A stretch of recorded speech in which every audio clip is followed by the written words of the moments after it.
시간에는 보응과 구원에 대해서 말씀을 나누겠습니다. 보응이라 함은 무엇입니까? 검색을 해봤어요. 보응, 선악의 행위에 따라 받게 되는 복과 화가 바로 보응이라고 합니다. 내가 어떤 행위를 했느냐에 따라서 복이 올 수도 있고 화가 올 수도 있다는 거죠. 이것이 보응이에요. 그런데 이 보응과 구원, 오늘 전하는 이 말씀은 상당히 중요한 말씀입니다.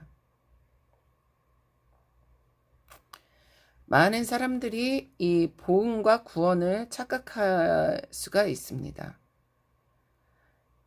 내가 하나님께 감사원금을 했다.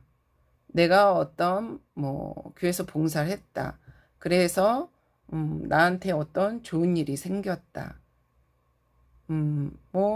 헌금을 했는데 돈이 얼마가 더 생겼다.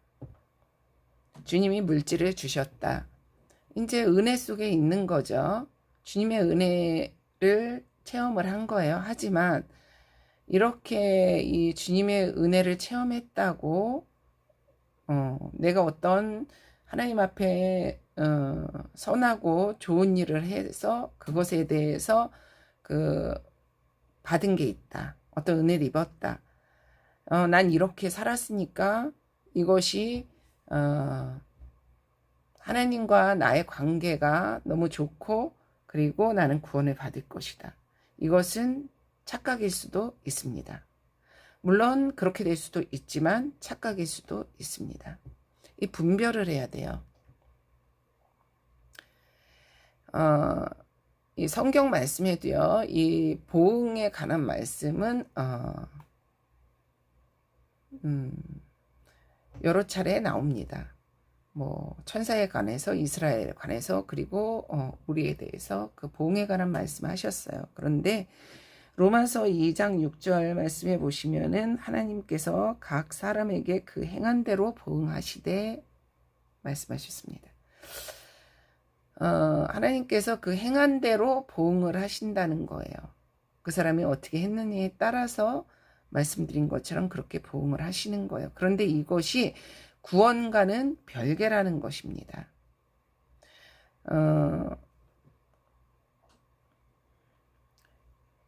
내가 하나님 앞에 어떤 좋은 일을 행했다 해서 그거에 대해서 어떤 대가를 받았다. 이렇게 표현할 수도 있겠죠.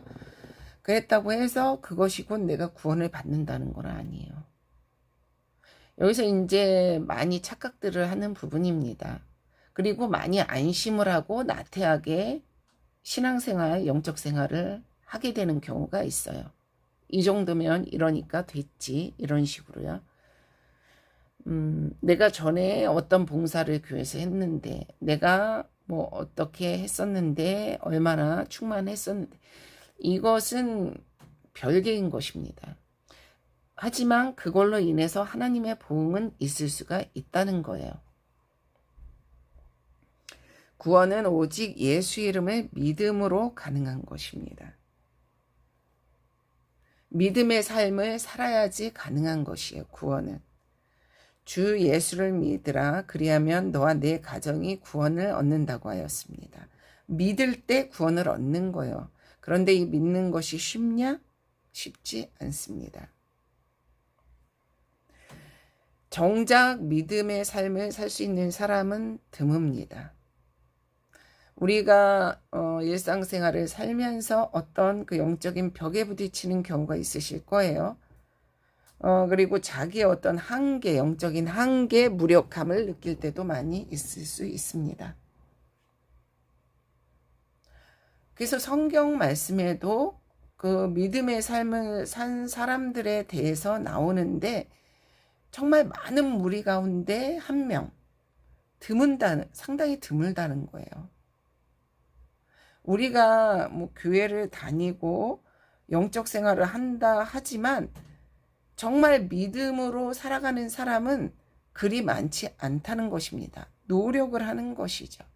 그래서 믿음으로 살아가고 있다고 하는 그런 분들을 보면 대개가 그 영적인 리더의 그 믿음에 용줄기를 타는 것입니다. 제가 전에도 여러 차례 말씀드렸지만 성도가 신앙생활, 믿음생활을 정말 완벽하게 잘 해나가기는 쉽지 않아요. 그렇기 때문에 좋은 영적 영줄기를 타는 것이 상당히 중요하다는 것입니다.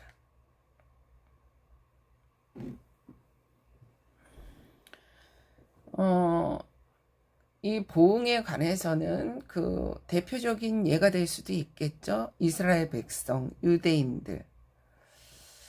이 땅에서 그 말씀, 어릴 때부터 그 말씀을 가르치기 때문에 그들은 말씀에 능통하고요. 말씀을 따라서 살고 있어요. 말씀을 철저히 지키는 자들이에요. 율법을 철저히 지키려고 하고. 그렇기 때문에 이 땅에서 복을 받습니다. 그것은 바로 그 보응을 받는 거예요. 자기가 하나님 앞에 좋은 행위를 한 것에 대한 보응으로 좋은 그 대가를, 하나님의 은혜를 받는 것입니다. 그래서 이 땅에서 정말 많은 복을 받고 살아요. 하지만 이것이 구원과는 별개라는 것입니다.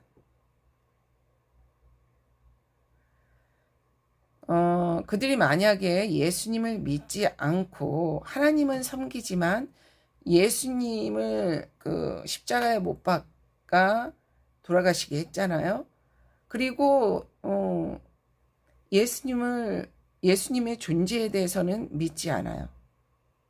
그리고 또 다른 어떤 메시아, 자기들을 구원할 메시아가 오기를 아직도 기다리는 부류가 있습니다. 유대인 중에요. 마지막 때가 가까워오면서 그 예수님을 믿게 되는 이스라엘 사람들, 유대인들이 늘어나고 있다고 하죠. 예수님을 믿지 않으면 구원을 받을 수 없는 것입니다. 그래서 우리가 신앙생활 하면서 보면 예를 들어 드릴게요. 어느 집사님이 혹은 어느 권사님이 뭐 감사원금도 잘하고 하시고, 그리고 뭐 이렇게 전도도 하시고, 근데 이렇게 좀 신앙생활 하시다가 시험이 왔어요. 힘든 일이 왔어요. 그리고 좀 멀어졌어요, 약간. 그래도 끝까지 예수님 그렇게 시인하면서 그렇게 사시다가 돌아가신 거예요. 그런데 그가 시험이 든 것을 극복하지 못하고 그 심령 속에는 그것이 계속 있으면서 하나님에 대해서 죄가 되는 거죠. 시험에 든 것은. 자기 영적으로도 그 영이 온전하지 못한 거죠. 그래서 이전 같지 않은 거예요. 영적 생활 한 것이. 그리고 돌아가셨다고 해요. 그러면 그 이제 장례식에 사람들이 오죠. 그러면 장례식이 생각보다 화려하고 성대하게 진행이 되는 거예요. 그리고 시간도 착착착착 진행이 되는 거예요. 자식들이 편하도록 탁탁탁 이것이 이루어지는 거예요. 돌아가시기 전에도 뭐 어떤 그 뭐 용돈이나 물질도 잘 들어오고 편하게 노후를 보내다가 그렇게 돌아가시는 거예요. 장례식도 그렇게 잘 치러진 거예요. 그런데 정작 그분은 구원을 받지 못했습니다. 구원을 받지 못한 것을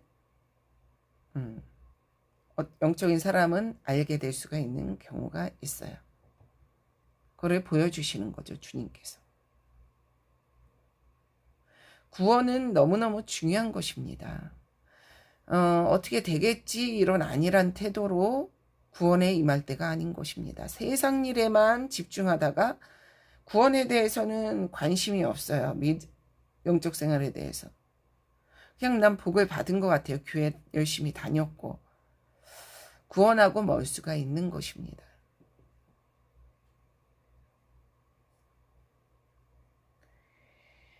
예수님을 믿음으로 구원을 받는다 하였는데 진실로 믿느냐? 정말 믿느냐? 정말 믿음으로 살았느냐? 믿음으로 사는 것은 쉽지 않습니다. 주님께서 이렇게 하라고 그러면 그렇게 해야 돼요. 세상과는 정반대의 논리로 살아갈 수가 있습니다. 저거 바보 아니야?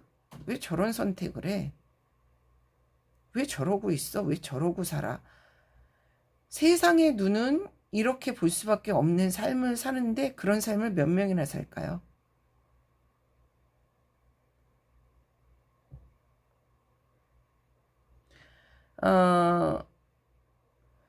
우리나라가 예전에 그 충만하던 때를 지나오면서 그 어떤 스펙, 학벌 이런 걸 중요시하게 됐죠. 그런데 그것이 영적인 부분, 이 기독교 안에도 그것이 들어온 거예요. 그래서 어떤 목사님이 외국에서 어느 대학을 나왔다. 그러면은 그 스펙을 상당히 대단하게 생각하는 거죠. 그리고 어느 신학을 했다. 그리고 어떤 분이 능력이 있는데 신학을 하지 않았어요. 그러면 달려들어서 두드려 패는 거죠. 그를 정죄한다는 것입니다. 이 사람들이 구원 받을까요? 예수님이 신학했습니까? 제자들이 신학했습니까? 신학은 일종의 학문이기 때문에 충만했던 사람도 신학을 하게 되면 다운될 수가 있어요. 그리고 그 신학에 집중할수록, 그리고 기도는 뒷전으로 되고 기도를 안 할수록, 왜냐면 그걸 집중해야 되니까 그만큼 기도를 못하죠. 그러면 남을 정죄하는데 능수능란한 사람으로 변할 수가 있는 것입니다. 많이 아니까. 그래서 많이 아는 그 지식이 그 사람을 괴물로, 영적 괴물로 만드는 것이에요. 그런데 잘못된 것이 그 목사님이, 주의 종이 어떤 그 스펙을 가졌다. 그러면 대단하게 보는 것입니다. 인물이 훤하다? 대단하게 보는 것입니다. 외국물을 먹었다? 신학 몇 개를 했다? 능력은 중요하지 않아요. 그 사람 입에서 나오는 그 혼적이고 하나님과는 거리가 먼 그런 말씀을, 물론 성경 말씀을 전하죠. 하지만 그 입에서 나오는 것이 영역이 없습니다. 제가 앞서 말씀드렸죠. 그 영귀에서 말씀드렸어요.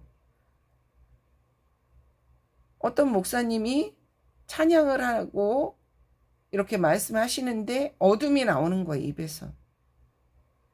근데 이게 한두 명이 아닙니다. 그런 사건이 이번에도 터졌잖아요. 욕설 논란, 어떤 분.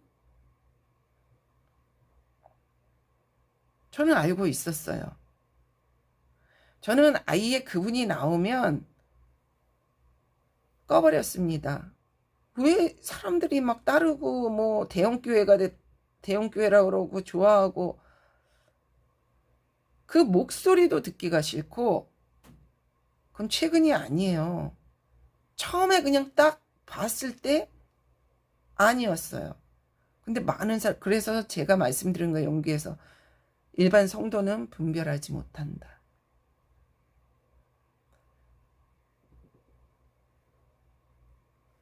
저는 오히려 그런 것이 드러난 것이 어떻게 보면 잘된 거라고 생각을 해요.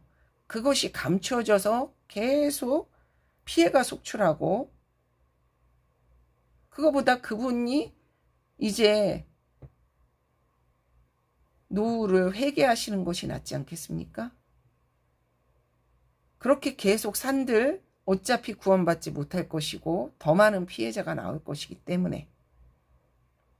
그런데 비단 그분뿐이 아니에요. 여러분, 대형 교회는 위험합니다. 혼적인 대형 교회는 위험해요.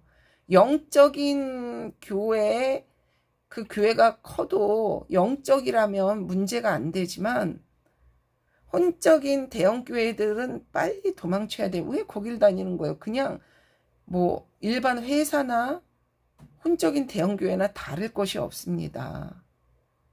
아니, 교회를 구원받으려고 다니는 거 아닙니까? 예수님 믿고 구원받으려고 다니는 거 아닙니까? 하나님을 섬기려고 다니는 거 아닙니까? 그런데 혼적인 대형교회는 거기에 하나님이 정말 계실까요? 문제는 이 보응입니다. 보응이 있기 때문이에요. 그래서 거길 다녀도 내가 뭐 헌금을 하고 내가 봉사를 하고 그러면 그에 따른 보응은 있다는 거예요. 그러니까 사람들이 착각을 하는 거예요. 아, 하나님 나와 함께 하시는구나. 그렇지 않습니다. 하나님은요, 그 어떤 부분에 있어서 그 사람이 한 것에 대해서 보응, 대갚아 주는 거예요. 그 무서운 거예요, 보응이. 어떻게 보면. 감사원금 했구나. 자, 여기 있다. 대갚아 주는 거예요. 더 주시거나. 근데 그렇게 뭐 어둠이 뿜어져 나오고 그런 사람한테 대갚아 주죠. 하나님 받은 거 돌려줘요. 사람도 돌려주잖아요. 누군가에게 받았으면 돌려주잖아요. 마음에 미안하고 뭔가 저기 한 게 있으니까. 하지만 보응이 구원은 아니라는 것입니다. 하나님 나한테 어떤 걸 주셨다고 해서 내가 하나님 은혜 가운데 있다고는 할 수 있지만 그것이 구원은 아닌 것입니다. 그 부패한 목회자들도 그런 보응을 받아요. 영적 생활을 제대로 하지 않아도 그런 보응이 와요. 하지만 하나님이 그 사람의 영적 상태는 숨긴다는 거예요. 안 알려준다는 거예요. 정말 깨어 있어야 그 영적 상태를 알려주신다는 거예요. 내가 정말 열심히 한다고 했는데 하나님이 싫어하시고 좀 옳지 못한 그 시간이 됐어요. 그 텀이 생겼어요. 그럼 내가 깨어있을 때 나중에 그걸 알게 된다는 거예요. 근데 이런 하나님의 그 어떤 보응과 같은 선물이 있을 때, 은혜가 있을 때 우리는 착각한다는 것입니다. 내가 물질 심었을 때 물질이 더우면 하나님 나와 함께 하신다. 그리고 난 구원 받는다. 구원을 그렇게 쉽게 생각할 마지막 때가 아닙니다. 열심히 기도해야 돼요. 기도하고 하나님과 동행해야 되고요. 그리고 좋은 영줄기를 타야 되는 것입니다. 기도를 안 하면요, 영적으로 다운될 수밖에 없습니다. 성경을 많이 읽고 연구하고 기도량은 얼마 없어요. 기도하지 않아요. 그러면 그 사람은 머리만큼 괴물이 되는 것입니다. 그래서 보응과 구원을 잘 분별하시기 바랍니다. 이 보응에만 집중되어 있는 경우가 있어요. 내가 이렇게 하니까 이걸 주시네. 그거에만 집중되어 있는 거예요.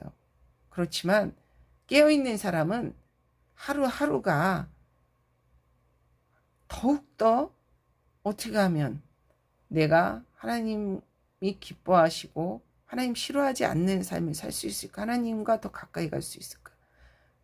하나님과 함께 할 수 있을까? 그것을 고민한다는 것입니다.